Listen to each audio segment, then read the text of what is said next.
ये JEE mains 2022 की problem है ये. This is based on surface tension and buoyancy force.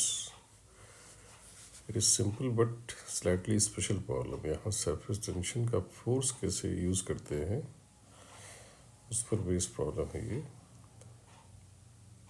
दिया क्या है कि there is drop of liquid of density rho floating. एक तो फ्लोट कर रहा है half immersed in liquid of density sigma. And surface tension की जो वैल्यू दी गई इसकी यूनिट में ध्यान देना होगा न्यूटन पर सेंटीमीटर में. यानी कम्प्लीटली ये एसआई या सीजीएस में नहीं है, मिक्स्ड यूनिट. ये important point. Radius of drop in centimetre पे पूछा गया है. तो इसमें फ्लोटिंग कंडीशन को यूज़ करना है. तो कोई भी स्फेरिकल बॉडी जब किसी लिक्विड में डालेंगे, हाफ सबमर्ज है, तो हाफ सबमर्ज केस में फ्लोट कैसे करेगी. वेट, इसका वेट है वो एक तो buoyancy फोर्स से बैलेंस होगा. वेट mg है, buoyancy फोर्स fb है. इसमें सरफेस टेंशन का क्या रोल होगा वो हमें समझना है. तो यहाँ मैंने इसका सोल्यूशन बनाया है. लेट अस सी. वेट, buoyancy और सरफेस टेंशन फोर्स. आइडिया होना चाहिए कि जो बाउंड्री होती है, सरफेस टेंशन फोर्स हमेशा बाउंड्री पर लगता है. सरफेस टेंशन बाउंड्री कहते हैं, मेनिस्कस कह सकते हैं उसे. जो वाटर है यहाँ उसकी बाउंड्री होगी ऐसे, राइट. तो उस बाउंड्री की लेंथ पर सरफेस टेंशन फोर्स आता है प्रोपोर्शन टू लेंथ. अगर बाउंड्री की लेंथ एल है तो surface tension force T into L आएगा. T is for surface tension, या एस कहते हैं सरफेस टेंशन को, तो एस एल आएगा. इस बाउंड्री की जो लेंथ है दैट इज 2πr. तो सरफेस टेंशन फोर्स जो होगा इस तरह से आएगा S इंटू 2πr. इसमें थोड़ा कन्फ्यूजन रहता है कि सरफेस टेंशन का फोर्स ये कैसे लिखा जाए. तो सरफेस टेंशन फोर्स को रिकॉल करें. किसी लिक्विड की फिल्म पर अगर एल लेंथ की फिल्म है तो उसके एक तरफ से लिक्विड मोलिक्यूल इस लाइन को खींचते हैं किस फोर्स से, सरफेस टेंशन इंटू लेंथ.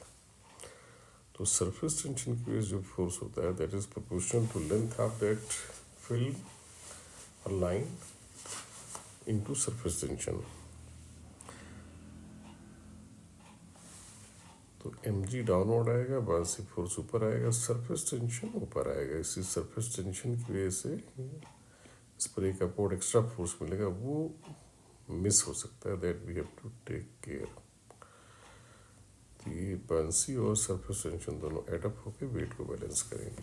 तो वेट का एक्सप्रेशन सिंपल है, बॉडी की डेंसिटी इंटू इसका volume into g. R cube है. buoyancy क्या होगा, buoyancy होगा वेट ऑफ डिस्प्लेस्ड लिक्विड. यहाँ ध्यान देना है कि लिक्विड का केवल हाफ वॉल्यूम सबमर्ज है उसका स्फीयर का. तो हाफ वॉल्यूम कितना होगा 2π/3 आर क्यूब. लिक्विड की डेंसिटी से मल्टीप्लाई कर दी तो मास ऑफ डिस्प्लेस्ड लिक्विड आ जाएगा into g, the weight of displaced liquid, plus surface tension into perimeter जो सब बाउंड्री की. तो ये सरफेस टेंशन फोर्स हो जाएगा. आर से एक एक यहाँ पे कट कर दें तो फाइनली वी विल गेट, ये आर से इंडिपेंडेंट हो जाएगा रेडियस से. ये दोनों टर्म रेडियस वाले आर स्क्वायर है, इनको एक तरफ कर लें तो आर का ये एक्सप्रेशन बन जाएगा. अगर S stand for surface tension. अब इसमें थोड़ा सा न्यूमेरिकली कंफ्यूजिंग क्वेश्चन है ये. कुछ चीज़ों की हमें यहाँ केवल एक्सप्रेशन यूज़ करना है, कुछ का न्यूमेरिकल से. जी यहाँ कहीं नहीं दिख रहा है, जबकि जी है फार्मूले में. जी की हमें न्यूमेरिकल वैल्यू प्लेस करनी है. तो जिस यूनिट में जी रखें उसी यूनिट में हमें एस रखना चाहिए. एस यहाँ मिक्स यूनिट में दिया है जिसको हम पर मीटर में बदल लेंगे. ये कायदे में पर सेंटीमीटर है तो पर मीटर में बदल लेंगे. और मीटर चूँकि नीचे आएगा तो उसको ध्यान देना है कि पहले सेंटीमीटर नीचे आएगा तो सेंटीमीटर की जगह लिख देंगे 10⁻² मीटर. तो फाइनली ये वैल्यू हो जाएगी 7.5 इंटू 10⁻² न्यूटन पर मीटर. और जी की वैल्यू 10 प्लेस कर देंगे एस आई में, तो सब कुछ एस आई में प्लेस करने के बाद जो रेडियस आएगा पहले मीटर में निकलेगा और फिर उसको सेंटीमीटर करेंगे तो ये आंसर हो जाएगा। वैसे एक क्रॉस चेक ये भी था कि this expression 2 rho minus sigma root में, अच्छा दोनों जगह आ रहा है, तो दोनों जगह आने से हम ये नहीं कह पाएंगे कि ये सही है कि सही है, तो हमें न्यूमेरिकल पे जाना ही पड़ेगा, हमें ये कैलकुलेशन करनी पड़ेगी। इसमें की पॉइंट बस सरफेस टेंशन का एक्सप्रेशन है कि सरफेस टेंशन फोर्स कितना लिखें और किस तरफ लिखें।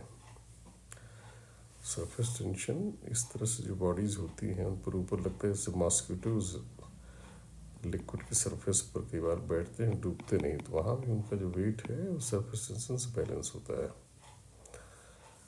Right, this is a good problem but simple, फिर रिपीट भी हो सकती है मेंस में।